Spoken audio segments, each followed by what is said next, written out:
Muito bom dia, comunidade ICL, seja bem-vinda ao Desperta ICL, hoje comigo César Calejon, substituindo meu queridíssimo Leandro Demori. Vamos acordar, são 7 horas e 1 minuto da manhã desse dia 19 de abril, sexta-feira, tá bom? Sejam bem-vindas, bem-vindos, vamos começando o dia aqui. Gente, vou começar aqui falando com vocês o seguinte, se você está acordando agora, pegue um casaquinho, tá bom? Pegue um casaco porque tá esfriando. Tem essa passagem de frente fria, essa notícia aqui do RR7, passagem de frente fria derruba temperaturas no país, segundo a meteorologia, os dias mais frios entre hoje, né, começou ontem na quinta-feira à noite, já dava para sentir que estava bastante mais frio, e a madrugada de domingo também deve ser bastante gelada, então tem essa frente fria, a passagem de uma massa de ar frio de origem polar derrubou as temperaturas em diversas cidades do país, principalmente centro-sul do país. A partir de ontem, há a possibilidade de recorde de frio em São Paulo, tá? Então vai produzir o primeiro friozinho do outono no centro-sul do Brasil.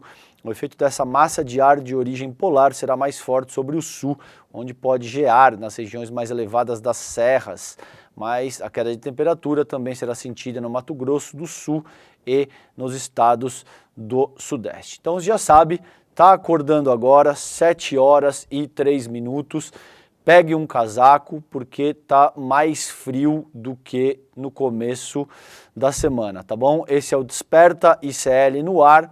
A gente está nas redes do Edu Moreira e do ICL Notícias e redes afiliadas. Então, muito bom dia para vocês, 7 horas e 3 minutos agora. Gente, com esse alerta feito aí para vocês se agasalharem porque tá mais frio, eu quero trabalhar esse tema aqui com vocês porque é algo que me preocupa e me preocupa muito, tá? Ao longo dos últimos anos, eu ouvi essa ladainha porque é uma ladainha, que cigarro eletrônico seria menos nocivo, né, do que os cigarros tradicionais. Cigarro eletrônico, você sabe, ele tem aquele dispositivo que você coloca ali a substância e fuma apertando um botãozinho ali. Em tese, as pessoas estão inclinadas a acreditar que ele é menos nocivo porque ele não tem um cheiro tão forte, ele tem um certo aroma artificial ali, então as pessoas convencionaram esse entendimento de que não, ele não é tão nocivo, ele faz menos mal. O problema é que dados científicos ao longo dos últimos anos demonstram que é precisamente o oposto, ele é mais nocivo e a gente vê hoje em dia, é muito triste isso, tá? A gente vê jovens de 13, 14, 15 anos com enfisema pulmonar e todo tipo de comprometimento do sistema respiratório. Então, o que antes muito provavelmente demorava 10, 15, 20, 30 anos talvez para se produzir, agora está se produzindo em questão de meses com esses cigarros eletrônicos.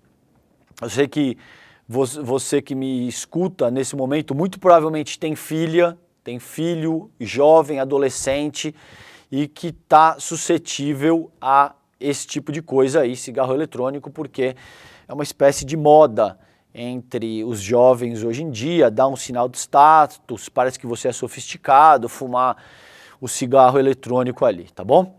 Então, essa notícia da Poliana Casemiro hoje, agora há pouco, aí é meia-noite, ela postou de ontem para hoje, cigarro eletrônico, Anvisa decide nessa semana se mantém proibida a venda de cigarros eletrônicos desde 2009.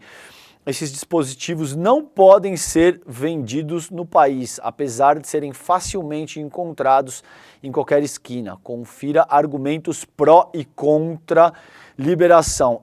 Como eu entendo, é um exercício de relativização. Vamos ver o que se coloca aqui nessa matéria.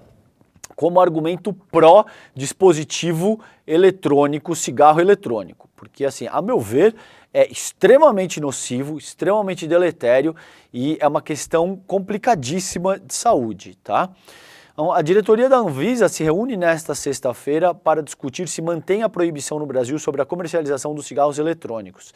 São chamados de vapes. Veja como tem esse quê de sofisticação, né? Você fuma só o vape. Só o vape. Aí você vai ver com 6 meses de vape o cara já está com todo tipo de debilidade no sistema respiratório, muito possivelmente com uma espécie de enfisema.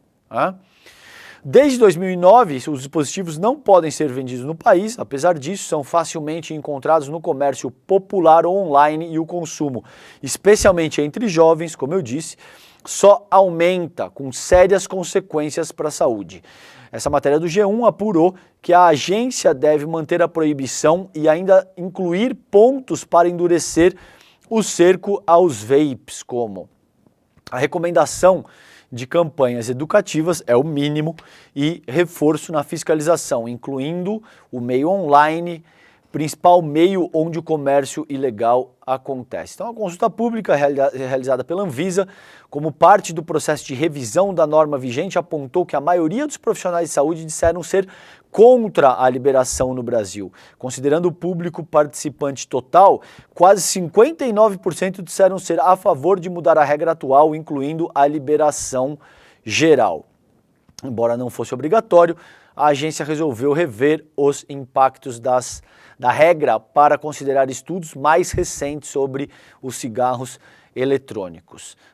Quem acompanhou, eu li muito a respeito, eu não tinha nascido ainda, mas sobretudo a disseminação dos cigarros tradicionais, ali na década de 60, 70, era basicamente a mesma coisa. A indústria tabagista argumentava que não faz mal, os impactos são mínimos, você tinha propagandas que utilizavam esportes, o cara escalando uma montanha, ele chegava no cume da montanha, pegava um Marlboro e acendia o cigarro assim de forma glamurosa, windsurf, todo tipo de esporte sendo correlacionado com tabaco. O que aconteceu?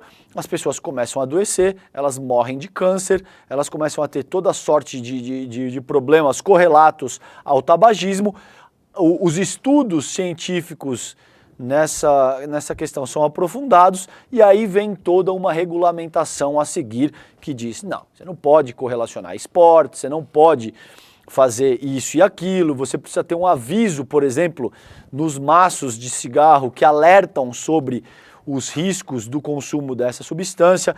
É mais ou menos por aí que a gente está com esse cigarro eletrônico agora. Não creio que isso vai demorar outros 20, 30, 40 anos como foi com os cigarros convencionais, mas a gente ainda está nessa fase de debate no que diz respeito aos cigarros eletrônicos, tá? Naturalmente, essa discussão acontece em meio à pressão da indústria do tabagismo, que é a favor da liberação. Claro, eles enchem o bolso de dinheiro, orientam os próprios filhos a não fumarem, porque eles simplesmente não são trouxas, tá?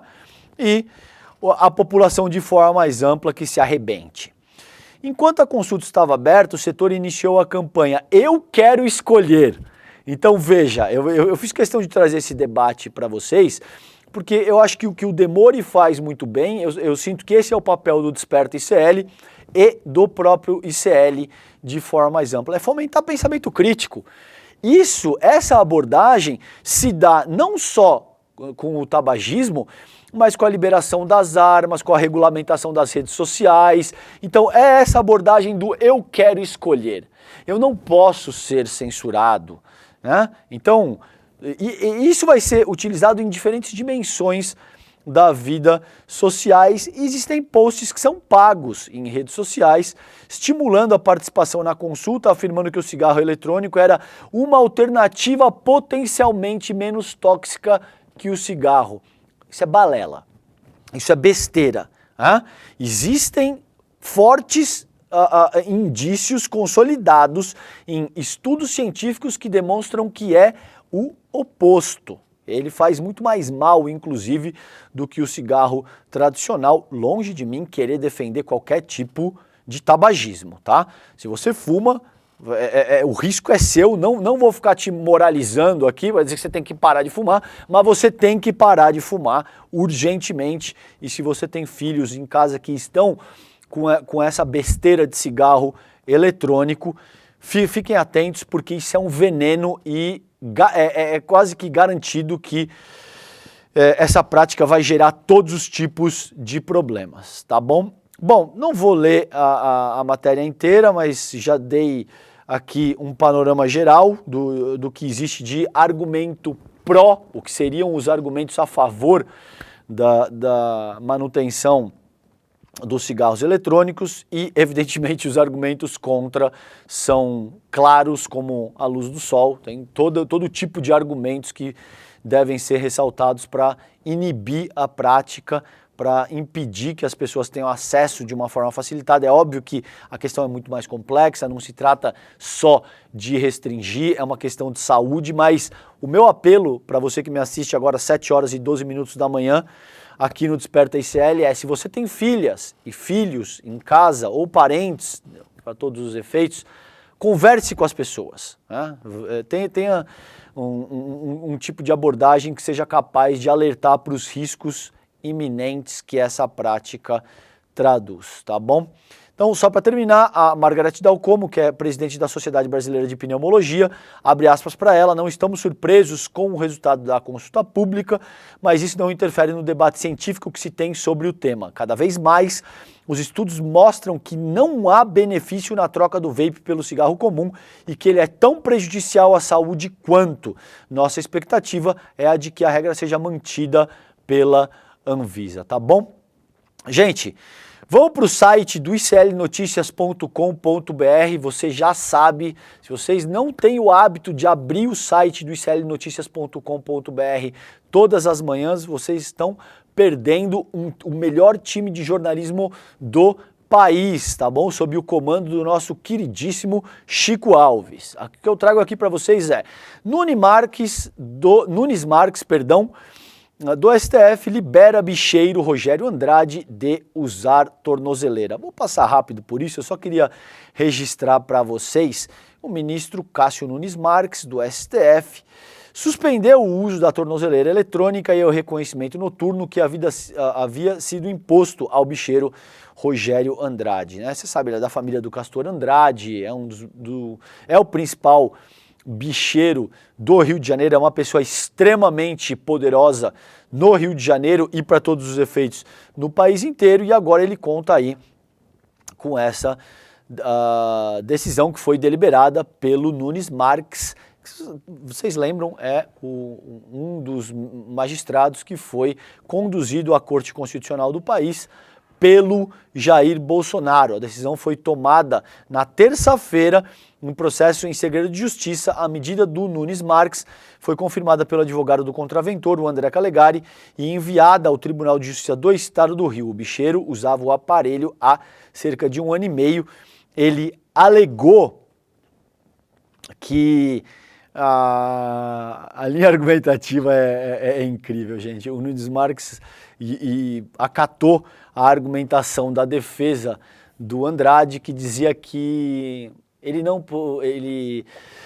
poder circular à noite estaria atrapalhando o exercício da paternidade do Andrade, tá bom para vocês?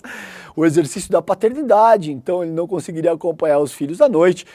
Seguramente é por isso que ele está interessado em acompanhar os filhinhos dele à noite.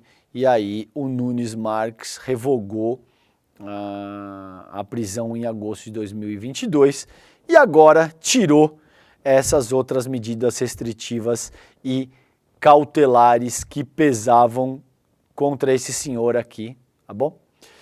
Que é esse contraventor, Rogério Andrade, ligado a essa família famosa aí do jogo do bicho, tá bom?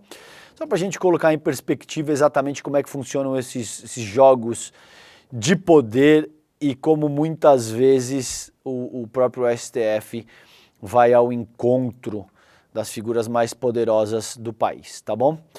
Gente, aqui outra do ICL noticias.com.br, uma pauta de utilidade pública aqui para vocês. Golpe. INSS alerta que estelionatários têm se passado por funcionários do órgão. Vamos ficar atento com isso. Hoje em dia vocês já sabem, né? Tem que acordar, escovar os dentes e ficar atento para se você não está tomando um golpe na pia do banheiro, né? Então, hoje golpe é mato, golpe para todo lugar.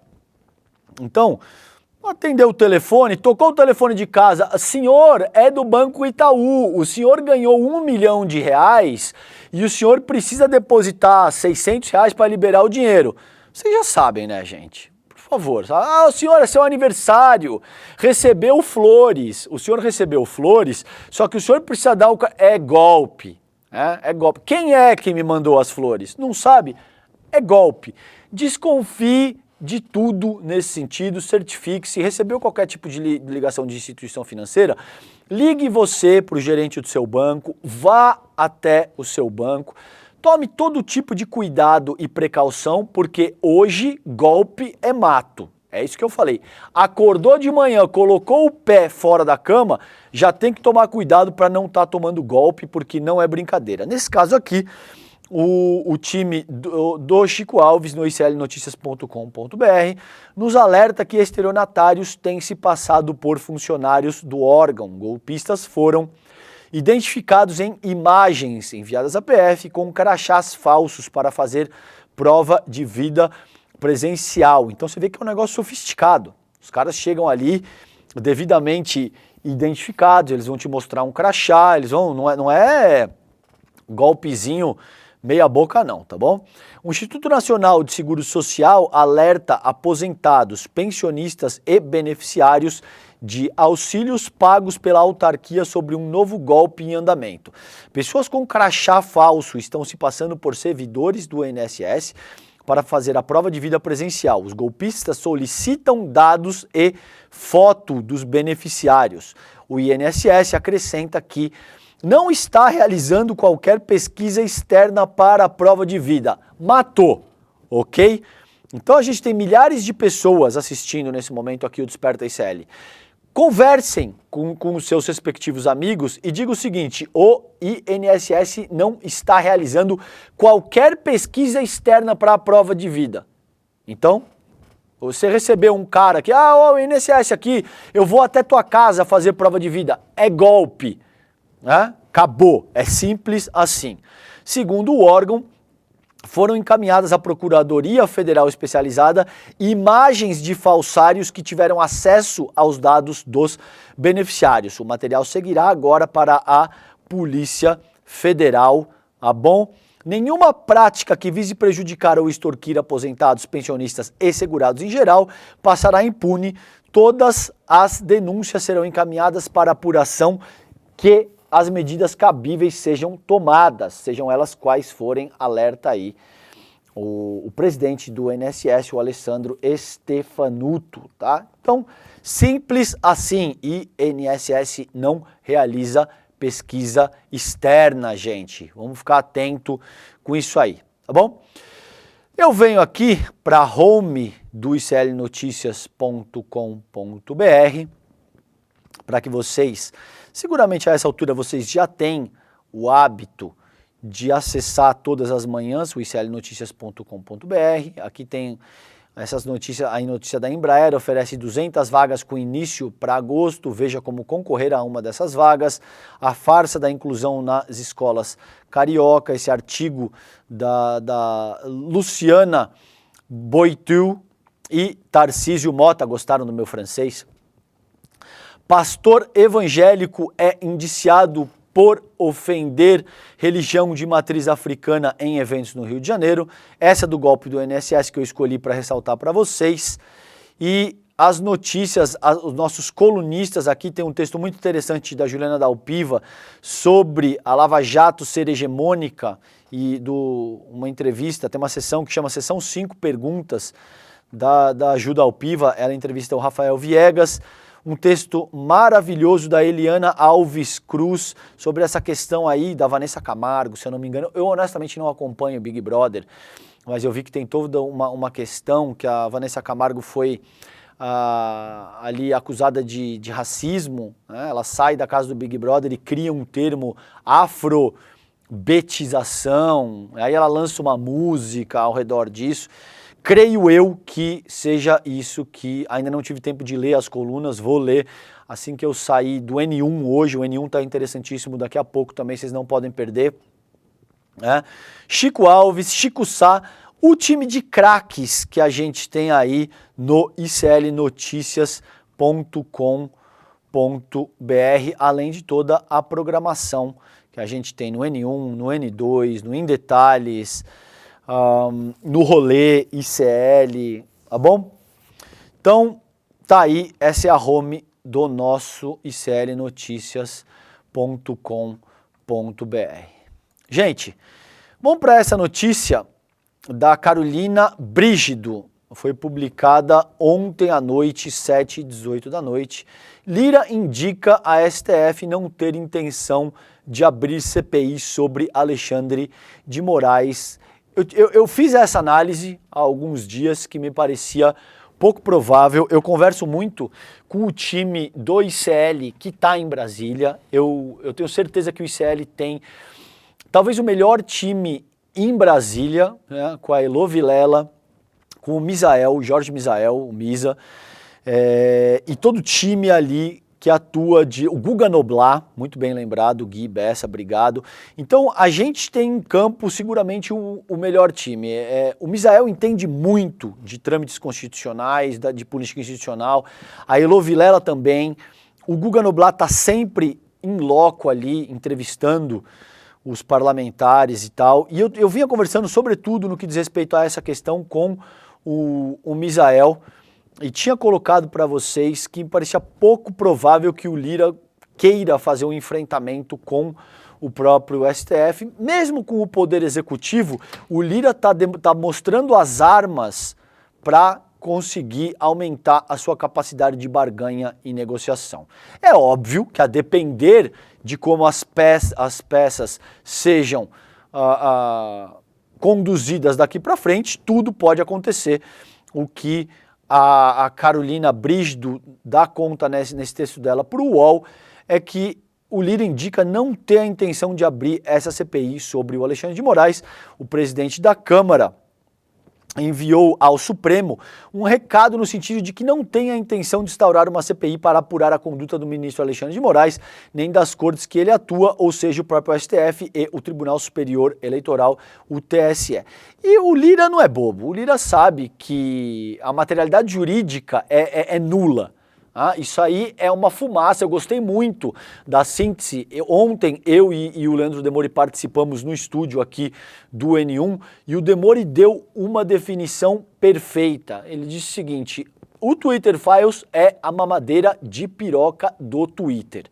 A mamadeira de piroca, vocês lembram que é aquele factoide absolutamente cretino de que o Partido dos Trabalhadores ia criar kit gay, ia colocar uma mamadeira que teria, vocês já entenderam, né? Como são 7h24 da manhã, eu vou evitar ser mais gráfico com essa questão, tá bom? Então é isso, não tem absolutamente nada, é uma denúncia vazia que cria um factoide e explora os trâmites do judiciário brasileiro como sendo algo absolutamente impositivo e que teria um caráter de censura. Não é o caso. O Lira, que é um político extremamente hábil nesse sentido, apesar de ser o político mais odiado pela população brasileira também, segundo pesquisas, e ser uma figura absolutamente fisiológica, ele sabe muito bem as brigas que ele deve ou não comprar. Por hora, ele entende que não é o caso de abrir essa CPI no que diz respeito à atuação do Alexandre de Moraes no Supremo. O requerimento para a abertura da CPI, que atinge a cúpula do Judiciário, foi iniciativa do deputado do Novo pelo Rio Grande do Sul, que é o Marcel Van Hatten. Tá? O Van Hatten, gente, é um cara que vem incorrendo numa série de crimes, né? Principalmente porque ele vem incitando as Forças Armadas a atropelarem o nosso ordenamento jurídico. Isso é crime. Ah, vai ficar claro. Não é uma questão de opinião. Eu vou traduzir num exemplo de fácil compreensão. Você imagina o seguinte, eu tenho a opinião que eu gostaria de pegar meu carro e passar no sinal vermelho. Você habita uma república, ô Van Hatten. Nessa república existem regras. Você não tem a prerrogativa de incitar as Forças Armadas contra os poderes constituídos, porque isso é crime tipificado por lei. Assim como você não pode pegar o teu carro e passar por cima de um ser humano que estava atravessando na faixa de pedestre, quando o farol está fechado para você que está no carro. Não é uma questão de opinião. Essas pessoas cometem todas as sortes de crimes, gente, e depois vem com essa ladainha, com esse papinho mole, com esse papinho furado, de que, estão me censurando, eu não posso ter nem direito à opinião política. Opinião é uma coisa, cometer crime é outra, não pode ser tão difícil de entender para essa gente. Você não tem a prerrogativa de pegar o teu carro e passar no sinal vermelho, alegando que essa é a tua opinião, que você gostaria de fazer isso porque essa é a tua opinião. Nessa república você não tem essa prerrogativa. Você não pode sair na rua, discordar de alguém, dar um tapa na cara da pessoa e dizer, a minha opinião é que eu gostaria de enfiar a mão na sua cara. Não, você não pode fazer isso. Existe um ordenamento jurídico que sustenta a república, por sinal, e que te impede de fazer isso sob pena de punição. Então você até pode criar um factoide, você até pode passar no sinal vermelho, você até pode dar um tapa na cara de alguém, pode. O que você não pode esperar é que você passe impune uma vez que você cometa um crime da natureza que for, tá bom? O Van Hatten é um cara que vem estimulando. Daqui a pouco ele vai receber algum tipo de sanção e vai reforçar a ladainha de que veja como existe um regime de censura da ditadura da toga e do PT no Brasil, tá bom? Esse requerimento foi enviado pelo Van Hatten no ano passado, ganhou força agora após o Elon Musk atacar o ministro Moraes no X, que é o Twitter, e o ministro incluiu o bilionário em inquérito para apurar eventual cometimento de crime. O Moraes reuniu-se com Lira ontem, antes de ontem, agora, porque esse texto é de ontem à noite, ele se reuniu com Lira na quarta-feira, um dia depois de o presidente da Câmara ter anunciado na reunião de líderes que daria prioridade às pautas da oposição. A interlocutores, Lira deixou claro que o pacote não inclui a CPI contra o judiciário. Então o que acontece aí? O Lira, ele tem uma crítica muito forte ao Zé Guimarães, que é o deputado, o líder do governo na Câmara, ao Rui Costa, que é o chefe da Casa Civil, e principalmente ao Padilha das Relações Institucionais, a quem ele disse, abre e fecha aspas, que é um desafeto pessoal dele. Agora, o Lira tem dois objetivos inequívocos, tá, gente? Dinheiro e poder. É só isso. A vida pública do Arthur Lira se resume a dinheiro e poder. Ele pensa pragmaticamente ao redor desses dois objetivos. Dinheiro e poder. Então teve um ruído que o Paulo Teixeira, que a gente entrevistou, o ministro Paulo Teixeira, a gente entrevistou aqui no N1 essa semana, não vou lembrar o dia de cabeça, exonerou o Wilson Santos, se eu não me engano, é um primo do Arthur Lira, de uma secretaria do INCRA. Estava marcado uma conversa entre o Teixeira e o Lira para o começo dessa semana. Na segunda-feira, o Lira não apareceu, o Teixeira exonerou e disse que vai conversar com o Lira para construir consenso, enfim, indicar alguém que seja do agrado do senhor Lira. Então existe toda essa disputa de poder, sobretudo com o governo federal, porque o governo federal tirou 5 bilhões das emendas de comissão da mão do Lira, isso tira poder na mão dele, considerando aí as eleições municipais que se aproximam, a gente está há pouco menos agora de 6 meses dessas eleições municipais. Existe, além do embate do Lira e do grupo do Lira, legislativo, com o executivo por mais poder, por mais dinheiro, por mais emenda, existe uma disputa do próprio legislativo com o judiciário, né? Eu vou tratar disso a seguir. Então, em todo esse jogo de força e poder e disputa que a gente faz questão de trazer para vocês aqui no ICL, o Demore com alguma frequência aborda com vocês aqui no Desperta, e eu estou fazendo isso também. Esse é mais um exemplo. Nesse momento, se tem alguém fazendo o jogo da pauta bomba, as pautas bombas, você lembram o que era, né? Adotar medidas que tenham impacto orçamentário para impedir, para inviabilizar a governabilidade, para comprometer a atuação do poder executivo. Se tem alguém que está fazendo isso, hoje, é muito mais o Rodrigo Pacheco, presidente do Senado, do que o Arthur Lira, que é o presidente da Câmara. Esse aqui é um exemplo, ó. Vai a plenário PEC que cria reajuste por tempo de exercício para servidores. Isso aqui é do Senado Notícias, tá? A Comissão de Constituição e Justiça, CCJ, do Senado, aprovou nessa quarta-feira, dia 17, 2 dias atrás, proposta de emenda à Constituição que cria parcela mensal compensatória por tempo de exercício para agentes públicos de carreiras jurídicas. O reajuste não entra no cálculo do teto constitucional. Vejam o que eu salientei para vocês. Isso cria um impacto orçamentário que vai dificultando a vida do governo e vai dificultando a governabilidade. Isso é o que se entende por pauta bomba, tá? De forma muito clara, foi assim que o Cunha complicou de uma maneira muito severa a vida da Dilma Rousseff, que a gente sabe como é que terminou, tá bom? O reajuste não entra no cálculo do teto constitucional, portanto, o valor máximo que cada servidor pode receber. A PEC 10 de 2023, PEC, vocês sabem, é essa emenda da Constituição. Apresentada originalmente pelo senador Rodrigo Pacheco, PSD de Minas Gerais, que ele é presidente do Senado, recebeu parecer favorável do senador Eduardo Gomes, do PL. Veja, com a inclusão de novas carreiras. A proposta recebeu 18 votos favoráveis, 7 contrários e 1 abstenção.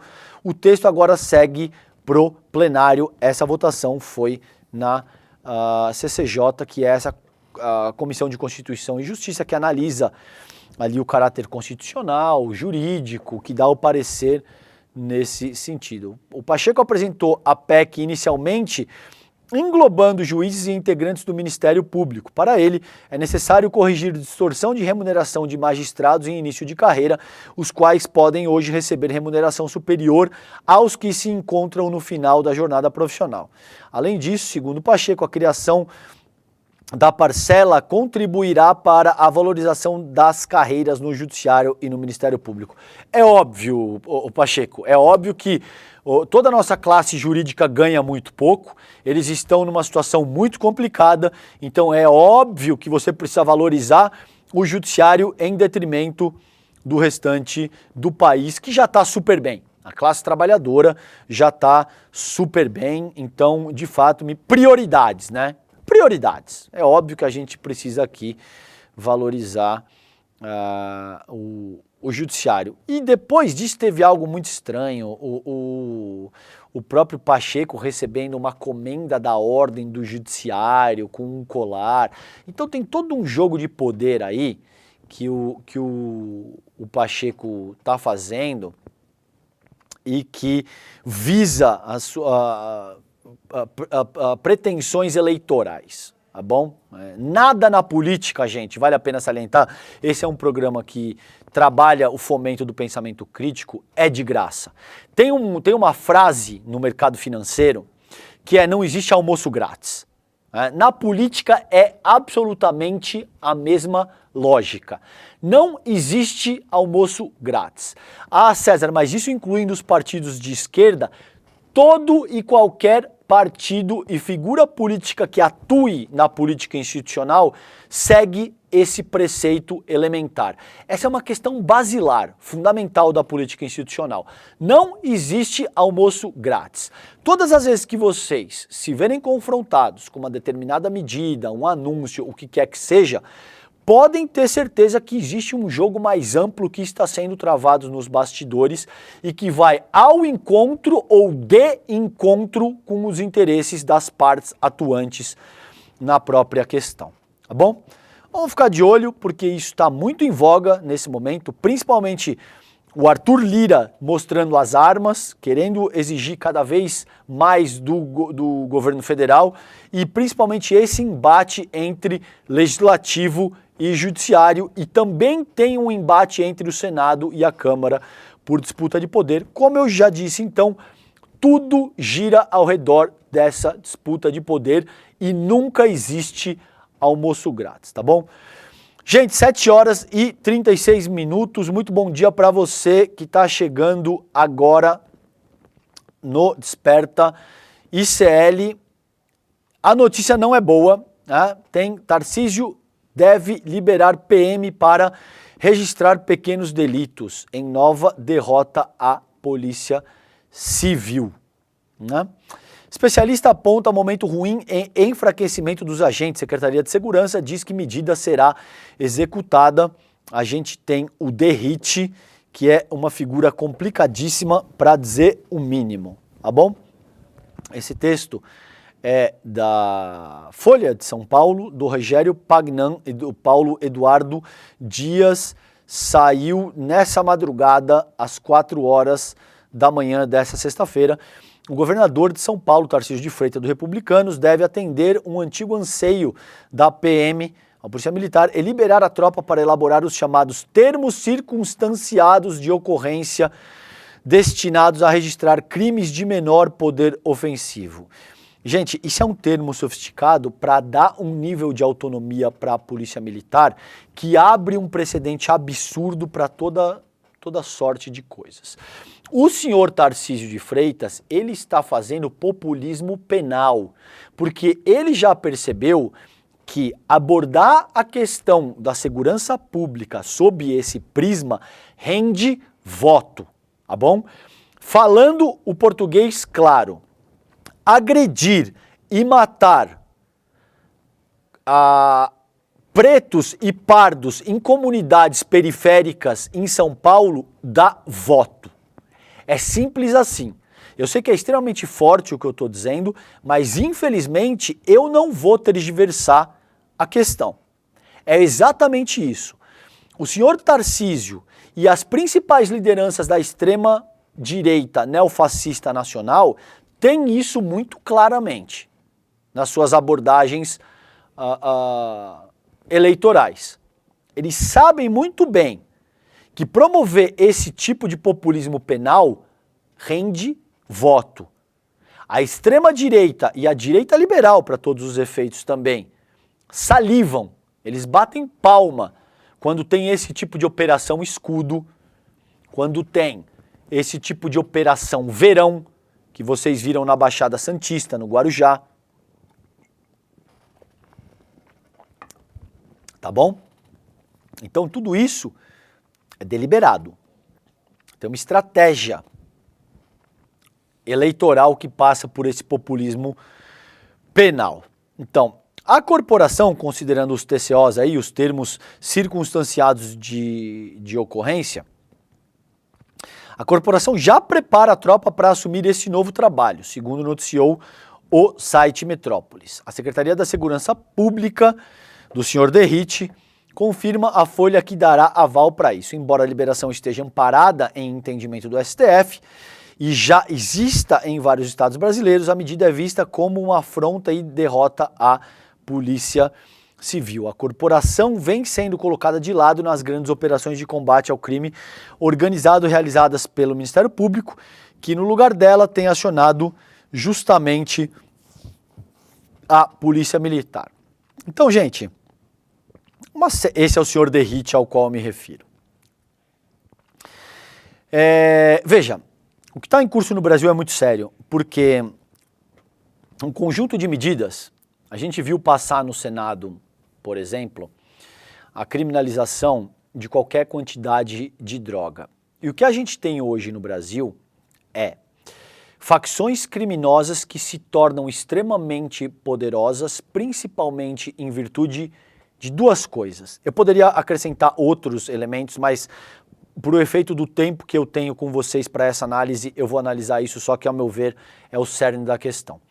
Encarceramento em massa e política antidrogas. A gente poderia discutir o artigo 144 também, que versa, que discorre sobre o funcionamento das forças policiais no Brasil. Eu não vou ter tempo para isso e eu prefiro deixar essa discussão para quem é especialista na área. Mas encarceramento em massa e política antidrogas é algo absurdamente favorável ao crime organizado hoje no Brasil. Por quê? A nossa população carcerária tem algo entre 800 e 850 mil presos hoje no país. 70% são presos e pardos. E a ampla maioria dessas pessoas está presa por crimes de menor potencial ofensivo, como é essa questão colocada aí pelos termos circunstanciados de ocorrência, os TCOs, né? Ou seja, é um garoto de comunidade de 18, 19 anos que estava fumando um baseado no ponto de ônibus, foi pego com pequena quantidade de maconha e esse tipo de coisa, tá bom? Isso engrossa a nossa população carcerária e coloca uma imensa parcela, sobretudo de jovens pretos e pardos, no colo das facções criminosas. Então você tinha um cara que ou estava desempregado ou estava trabalhando com, enfim, qualquer tipo de atividade na qual ele conseguia. Ele ganhava pouco, mas ele conseguia fazer a manutenção da sua subsistência. E ele é pego fumando um baseado, ou ele é pego com 5, 10, 15 gramas de maconha e ele é enviado para um presídio. Muitas vezes sem audiência de custódia, sem o devido processo legal, sem a possibilidade de ampla defesa e coisa que o valha, tá bom? E ele cai no colo das facções criminosas, porque uma vez dentro do sistema penitenciário, você não tem escolha. Ou você vai se aliar a uma facção, ou a sua vida vai estar seriamente em risco. É da dinâmica de funcionamento do nosso sistema carcerário.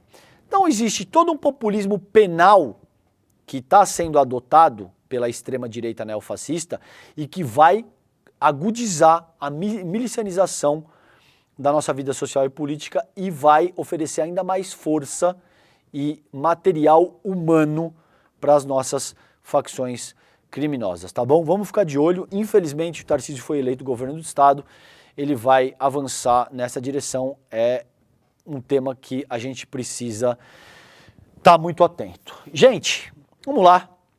Mísseis israelenses atingem o Irã, diz TV. Isso aconteceu entre ontem e hoje. Essa notícia foi publicada 11 horas e 8 minutos de ontem e foi atualizada às 4h35 da manhã. Mísseis lançados pelo governo israelense atingiram o Irã na noite desta quinta-feira. A informação foi divulgada pela rede de televisão norte-americana ABC News, que citou um oficial dos Estados Unidos como fonte. Tel Aviv ainda não confirmou o ataque. O que aconteceu? Explosões foram ouvidas perto do aeroporto central da cidade de Isfahan, a 450 quilômetros da capital Teherã. A mídia estatal disse que ao menos 3 drones sobre a cidade central de Isfahan foram abatidos.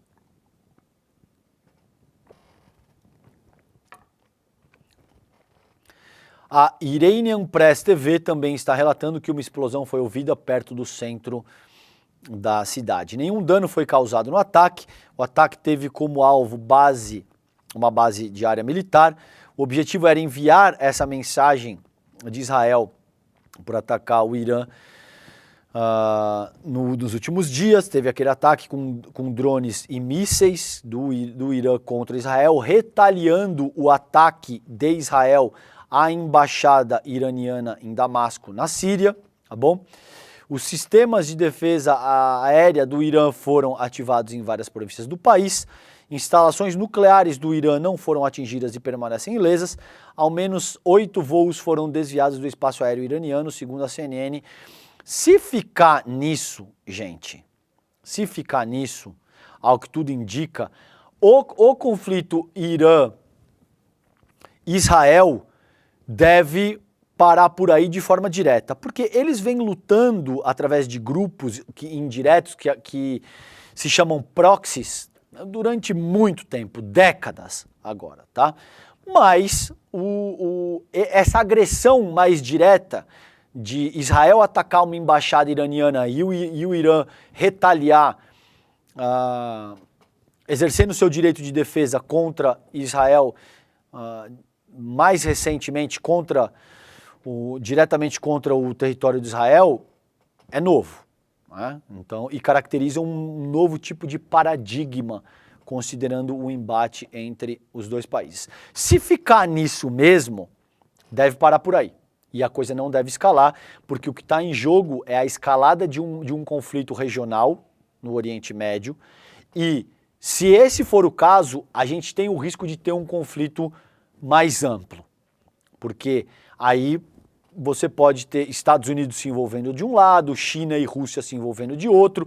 O risco de um conflito regional mais generalizado no Oriente Médio é esse.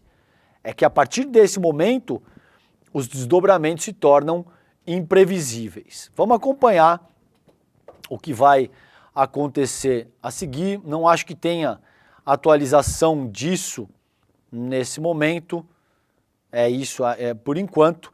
Vamos ver o que vai acontecer aí. Se for só isso, se o ataque israelense teve como objetivo área militar, nenhuma grande vítima, e ambos os lados puderem cantar a vitória, sobretudo para suas respectivas populações, seu público interno, a coisa não deve escalar, pelo menos momentaneamente, e um conflito regional mais amplo deve ser evitado. Vamos acompanhar os desdobramentos do que vai acontecer aí, tá bom? Gente, mais uma da Folha, Constança Rezende publicou isso nessa madrugada. Meia-noite, STF julga processo sobre bloqueio de aplicativo de mensagens no país. Análise ocorre no plenário virtual da corte. O relator é o Fachin, votou contra a interrupção dos aplicativos de mensagem. O STF começou a julgar na madrugada de hoje, dessa sexta, uma ação que discute se decisões judiciais podem bloquear a prestação de serviços de mensagens por meio de aplicativos como o WhatsApp.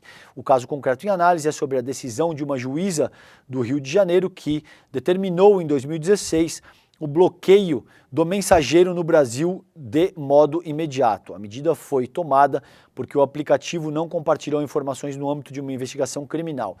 Na ocasião, o Lewandowski, então presidente da corte, que hoje é o titular da pasta da Justiça, deferiu uma liminar, que é uma decisão provisória, para reestabelecer o serviço de mensagens. Os ministros dirão a partir de hoje se concordam com essa liminar. O relator, o Fachin, votou referendando a determinação feita pelo Lewandowski, ou seja, contra o bloqueio do mensageiro. Outros ministros podem eventualmente abordar os limites de decisões judiciais sobre o funcionamento das redes sociais no país. O julgamento é feito na sessão de plenário virtual, sistema em que os ministros depositam ok. Ele ocorre no momento em que o bilionário Elon Musk, proprietário do X, antigo Twitter, criticou o ministro Alexandre de Moraes. Ele não criticou, Folha, ele não criticou Constança, ele acusou, difamou e usou toda sorte de baixaria para atacar o ministro do STF, tá bom? Então aí vocês já sabem, em seguida o Moraes incluiu ele no inquérito das milícias digitais, o próprio Demori acha que isso foi um erro, outras pessoas acreditam que o ministro acertou, existe todo um debate acerca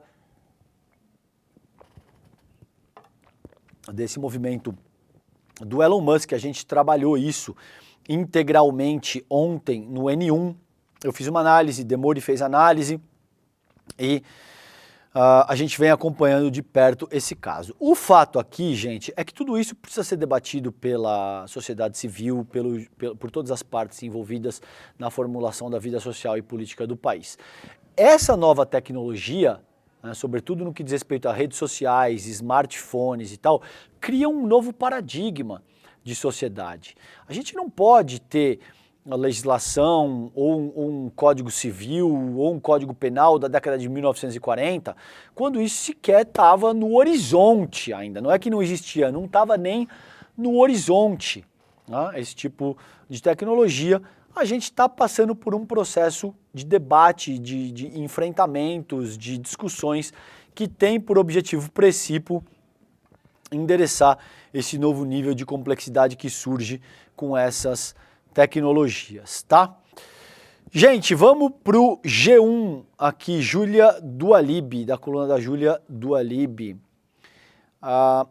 Lula deixa líderes e ministros de sobreaviso para reunião de emergência. Encontro pode acontecer ainda hoje, após a cerimônia em comemoração ao Dia do Exército. O presidente convocou líderes diante da crise envolvendo o Congresso e o avanço das pautas bomba, aquilo que eu coloquei para vocês. A gente vai ouvir muito isso a partir de agora. Lembrem-se, pauta bomba, em última análise, é qualquer pauta que tenha por objetivo comprometer a governabilidade do poder executivo. Via de regra, isso se dá através de questões orçamentárias, tá bom? Mas não única e exclusivamente. Então, o presidente Lula avisou aos integrantes da área política do governo para ficarem de sobreaviso para uma reunião de emergência que pode acontecer ainda hoje. A ideia é fazer um encontro antes da cerimônia em comemoração ao Dia do Exército, marcada para as 10 horas da manhã em Brasília. Daqui a pouquinho, agora são 7 horas e 52 minutos. A reunião deve contar com a presença de Jacques Wagner, que é o líder do governo no Senado, o Zé Guimarães, que é líder do governo na Câmara, o Randolph Rodrigues, líder do governo no Congresso Nacional, o Padilha, das Relações Institucionais, o Pimenta, Paulo Pimenta, ministro-chefe da Secretaria de Comunicação Social, e o Rui Costa, da Casa Civil, o núcleo duro do governo Lula, tá bom? O ministro da Fazenda, o Haddad, que estava nos Estados Unidos, antecipou a volta para o Brasil. Embora tem a agenda em São Paulo, ele também pode participar dessa reunião emergencial. O Lula convocou os líderes diante da crise do Congresso e do avanço dessas pautas-bomba. Entre as preocupações do Planalto está a PEC do quinquênio e a relação com o Arthur Lira, presidente da Câmara, principalmente porque PECs dessa natureza podem comprometer questões orçamentárias e, consequentemente, a governabilidade. O Lira vem reclamando da articulação política do governo e chamou o Padilha de incompetente, de desafeto pessoal. Segundo fontes que me informaram, acompanham os bastidores ali, o Lira acredita que o Zé Guimarães, o Padilha e o Rui Costa têm pouca autonomia para, de fato, negociar com o parlamento, e isso o incomoda. Evidentemente, o Lira quer cada vez mais poder e tem um termo brilhante do Misael que ele diz o seguinte: a gente não vive mais um presidencialismo de coalizão, mas a gente vive hoje um parlamentarismo orçamentário, tá? Então, é uma espécie de parlamentarismo que funciona ao redor de chantagens por cada vez mais poder e orçamento. Essa PEC do quinquênio o líder do governo no Congresso, Randolph Rodrigues, disse nessa quinta-feira que o governo vai trabalhar para adiar a votação dessa PEC, que concede um aumento salarial de 5% a cada 5 anos de serviço para membros do Judiciário e do Ministério Público. Como eu avaliei com vocês, é o que o Pacheco, presidente do Senado, está pautando. Se aprovada, essa PEC pode causar um impacto fiscal de cerca de 42 bilhões de reais, segundo o líder do governo no Senado, o Jacques Wagner. O governo vai apelar para o bom senso, abre aspas para o Randolph Rodrigues, o governo vai apelar para o bom senso, tem uma greve dos servidores públicos que reivindicam progressão de carreira, plano de cargos e salários. Não me parece muito adequado o Congresso sinalizar uma matéria para o topo da carreira do funcionalismo público, o que eu disse anteriormente. No caso, enquanto não tem uma proposta para todos os servidores, tá? Vou ficar de olho aí, porque está se criando aquele clima tanto na imprensa de lava-jato, de pauta-bomba, vai se criando aí uma espécie de atmosfera, por exemplo, que a gente tinha ali entre 2014 e 2015, com o Eduardo Cunha e com parcelas, naquela ocasião não eram parcelas, era toda a mídia hegemônica querendo fazer um tipo de terrorismo midiático nos moldes muito bem do que foi, por exemplo, a Lava Jato.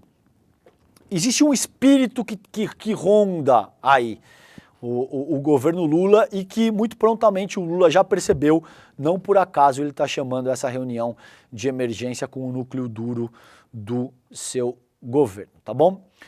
Gente, Folha de São Paulo também, Matheus Teixeira, Moraes derrubou perfis a pedido de órgão chefiado por ele no TSE, mostra o relatório. Documento divulgado nos Estados Unidos mostra que ministro usou estrutura para monitorar redes sociais e ajudar na derrubada de contas. Veja a foto que eles usam para essa matéria. Preciso. Vocês precisam ser doutores em semiótica para entender o que essa foto diz? Ou basta? Ou a foto em si serve para demonstrar quais são os reais objetivos desse texto, né? Tá se fechando a cortina para o ministro Alexandre de Moraes. A casa do Moraes está caindo. É basicamente o que diz esse texto aqui. Nessa medida, o TSE tinha a atribuição de conduzir. Veja, o que estava em jogo, eu não vou nem pro T, vou ler muito brevemente aqui, está acabando meu tempo, mas o que eu quero salientar é o seguinte, gente. A gente estava na iminência de tomar um golpe de Estado, né? Com neofascistas bolsonaristas jogando ônibus em chamas em Brasília de cima de ponte, né? Com terroristas bolsonaristas tentando explodir artefatos em caminhão-tanque em área federal, num aeroporto em Brasília, na véspera de Natal. Então, assim, se tiver uma única resolução no Twitter Files que dê conta de que pessoas que estavam meramente exercendo uma opinião política foram censuradas, eu mudo de ideia. Estimular golpe não é opinião política. Criar factoide de que uma pessoa morreu nas dependências da Polícia Federal e comparar isso com campo nazistas não é opinião política, é crime. É o que a gente já conversou anteriormente nessa edição do Desperta. Então existe todo esse clima de barata voa que a Internacional do Fascismo está querendo organizar, porque eles têm um evento marcado no Brasil para daqui a 2 dias. Dia 21, no domingo, o bolsonarismo está convocando por um ato em Copacabana. Então não é por acaso que tudo isso está acontecendo. Existe toda uma estrutura muito bem concatenada para que o ato do bolsonarismo tenha força e o Bolsonaro seja capaz de costurar um acordo de anistia, que em última análise é isso que está em pauta. Se tem algo que o Twitter Files demonstra é o nível de pressão que o Moraes sofreu e o quão assertivo e corajoso ele foi no sentido de tomar medidas enérgicas e eficazes para fazer a manutenção da nossa democracia. Significa que eu estou colocando o Moraes como herói? Nem de longe, nem de longe. Ninguém deve ser tratado como herói, o Moraes pode e deve ser criticado, e a gente também tem que tomar muito cuidado com os superpoderes de um ministro e do STF, não tenha a menor dúvida. Agora, o Twitter Files não demonstra absolutamente nada. Absolutamente nada. Todas as medidas que foram adotadas ali foram adotadas para coibir crimes que estavam sendo cometidos e seguem sim o devido processo legal a despeito do que a extrema-direita neofascista nacional está dizendo e que alguns jornalistas, principalmente 2, Schellenberger e Davi Agape, foram instrumentalizados para defender e principalmente o Glenn Greenwald está comprando essa questão por uma série de motivos que eu venho trabalhando aqui no ICL com vocês ao longo da nossa programação, tá bom? Gente, é isso. Nesse momento eu encerro o Desperta ICL. Vocês ficam com o ICL Notícias primeira edição e daqui a pouquinho eu tô lá com vocês também, tá bom? Beijo, fiquem bem, bom dia, tchau, tchau. Faltam só 2 dias para o nosso encontro Che Guevara, Hasta la Vitória Siempre, a biografia do maior líder revolucionário de todos os tempos, contada por sua filha, a Leida Guevara. Para você se inscrever, é só clicar no link aqui em cima ou aqui embaixo. Em poucos segundos, gratuitamente, você vai estar inscrito. Se você já se inscreveu, é só ficar atento ao seu e-mail, onde vai chegar o link no dia do encontro para você poder assistir de graça. A gente se encontra lá, ninguém pode perder esse momento histórico que o ICL trouxe pra gente.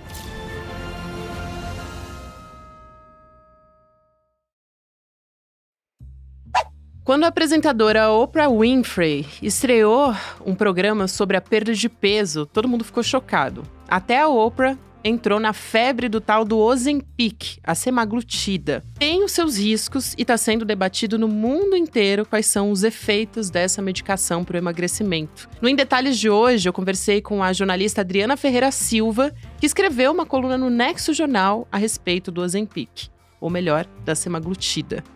É hoje, às 10h30 da manhã, depois do ICL Notícias, primeira edição.